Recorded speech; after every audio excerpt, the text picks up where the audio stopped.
दोस्तों रीट में विज्ञान के सिलेबस में एक टॉपिक ऐड हुआ है नया, वो है कृषि प्रबंधन। उसमें हम फसलों के बारे में अध्ययन करेंगे। फसल किसे कहते हैं? सबसे पहले तो जब एक ही प्रकार के पौधे भूमि के बहुत बड़े क्षेत्र में उगाए जाते हैं तो उसे फसल कहते हैं। यानी कोई भी बीज है उसको बहुत बड़े क्षेत्र में उगा देंगे हम अगर, तो वो एक प्रकार से फसल मानी जाती है। फसलों के प्रकार, फसलें 3 प्रकार की हो रही है सामान्य तौर पर। सबसे फर्स्ट है इसमें रबी की फसल, सेकंड नंबर है खरीफ की फसल, थर्ड नंबर है जायद की फसल। इन फसलों की हमें विस्तृत चर्चा करनी अति आवश्यक है क्योंकि एग्जाम में इन्हीं से क्वेश्चन आने वाला है। और इसमें सबसे फर्स्ट हम देखते हैं रबी की फसल। ये फसल दोस्तों अक्टूबर से फरवरी के मध्य होती है। इस फसल के अंतर्गत गेहूँ, जौ, चना, मटर, सरसों आदि फसलें आती है। ये रबी की फसल हो गई। इसके बाद हम देखते हैं खरीफ की फसल। खरीफ की फसल दोस्तों ये जून से सितंबर के मध्य होती है।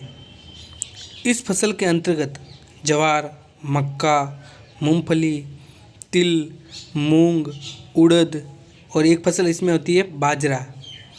ठीक है दोस्तों। इसके बाद हम तीसरे नंबर की फसल लेते हैं जायद की फसल।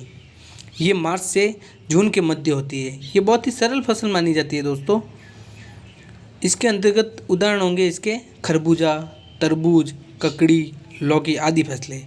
जायद की फसल को विशेष रूप से याद रखना दोस्तों क्योंकि इसमें ये आसानी से याद होने वाली भी फसल है। ठीक है दोस्तों। इसके बाद हम चलते हैं उपयोग के आधार पर फसलों का, यानी उपयोग के आधार पर भी फसलों का वर्गीकरण किया जा सकता है। इसके आधार पर हम अनाजी फसल, दलहनी फसल, तिलहनी फसल, मसाले फसलें, फल व सब्जी वाली अन्य फसलें आदि प्रकार से इसका वर्गीकरण कर सकते हैं। सबसे पहले हम देखते हैं अनाजी फसल। इस फसल के अंतर्गत गेहूँ, जौ, ज्वार, मक्का, बाजरा आदि फसलें आती है और इसका उपयोग देखें तो हम रोटी व दलिया। अगली फसल है दोस्तों दलहनी फसलें जिसकी दाल बनाई जाती है। अरहर, मूंग, चना, मसूर, उड़द, इसका उपयोग है दाल में। अगली है दोस्तों तिलहनी फसल, यानी तिलहनी यानी तेल, जिसका तेल बनाया जाता है। मूंगफली, तिल, अलसी, सरसों, सोयाबीन, अरंडी आदि ये तेल बनाने में उपयोगी होती है। अगली फसल है दोस्तों मसाले वाली, यानी जिसका मसाला हम उपयोग करते हैं सब्जी बनाने में वगैरह। तो इसमें मिर्ची आ जाएगी, इसमें धनिया आ जाएगा, अजवाइन, जीरा, हल्दी आदि मसाले फसल के अंतर्गत आती है।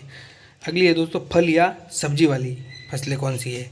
तो इसके अंतर्गत आती है दोस्तों आम, बेर, मौसमी, माल्टा, भिंडी, लौकी, गोभी, टिंडा आदि फल व सब्जियां। ओके। इसके बाद अन्य फसलों के अंतर्गत एक फसल आती है, इसमें औषधीय चारा, यानी जो भी औषधियाँ होती है वो अन्य फसलों के अंतर्गत रखी गई है और चारे को भी अन्य फसलों के अंतर्गत रखा गया है दोस्तों। ये वीडियो बहुत ही आवश्यक है आपके लिए और इसके बाद में हम अगला जो वीडियो बनाने वाले हैं इसी फसल के आधार पर होगा।